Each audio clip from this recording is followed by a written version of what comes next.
अच्छा, कई लोग बड़े नाराज हो जाते हैं कि हमें 20 वर्ष हो गए, क्या मिला, वही वही दुख, वही वही दुख, वही वही दुख। अरे हम ये कह रहे हैं कि आपको 40 वर्ष भी हो जाएं तो भी दुख नहीं गए, इसका मतलब ये नहीं है कि दुख नहीं जाएंगे, आपका दुख जाएगा। आप थोड़ा और धैर्य करो, थोड़ा और धैर्य करो, आ जाएगा सुख आपके जीवन में। क्यों? एक उदाहरण नहीं अनेक है महाराज। जन्म से लेकर 100 साल पूरे कर दिए सबरी ने राम के इंतजार में। सबरी का शरीर झुक करके धरती से लगने लग गया, इतनी ज्यादा झुक गई नीचे की ओर, ऐसी बुढ़िया हो गई सबरी। और नाराज भी हो जाती कभी कभी। आज दिन भर सफाई की रास्ते की, फूल बिछाए और फल फूल तोड़ के लाई। किसी ने आश्रय दिया कि शायद आज राम आएंगे, नहीं आए, सारा खेल खराब हो गया, सब तैयारी खराब हो गई, नाराज हो गई। पर सुबह फिर से वही काम शुरू कर दिया। नाराज भी बनी रही, प्रयोग भी करती रही और राम जी की आशा भी लगाए रखी। एक दिन हुआ कि मरने से पहले गुरु कृपा से राम कुटिया पर पहुंच गए।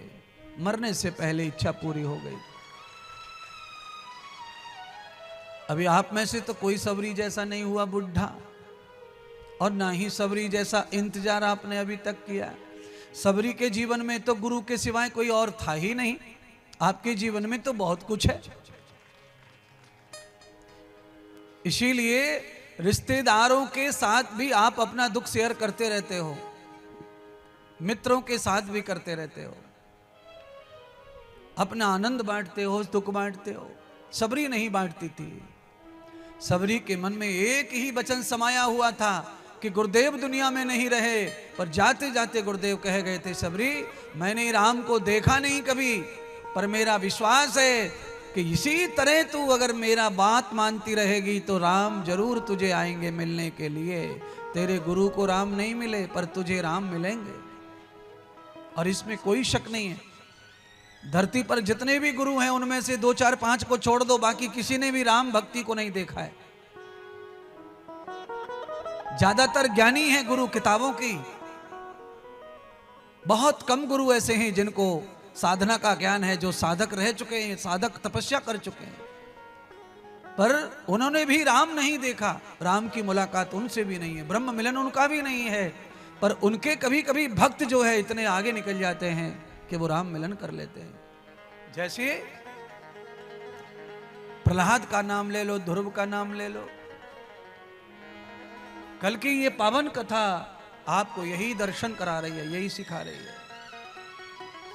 इसीलिए आज का जो कथन है, आज जो मैं कहने वाला हूं वो ये है कि जो हमें पुण्य से, भाग्य से प्राप्त हो जाने वाली संपत्ति है, उस पर बिल्कुल भी गुरूर और बिल्कुल उस पर विश्वास मत करो। वो आज है, कल नहीं। और अगर आपको प्राप्त है संपत्ति, वैभव, आपका धन बढ़ रहा है, तो आप उसे भगवान का ही धन मान करके भोगो। उसके ऊपर कुंडली बना के मत बैठो। परमात्मा के, समाज के, राष्ट्र के कार्यों में उसे लगाते रहो और अपनी मेहनत करते रहो, अपने बिजनेस को करते रहो। आपका धन कभी कम नहीं होगा।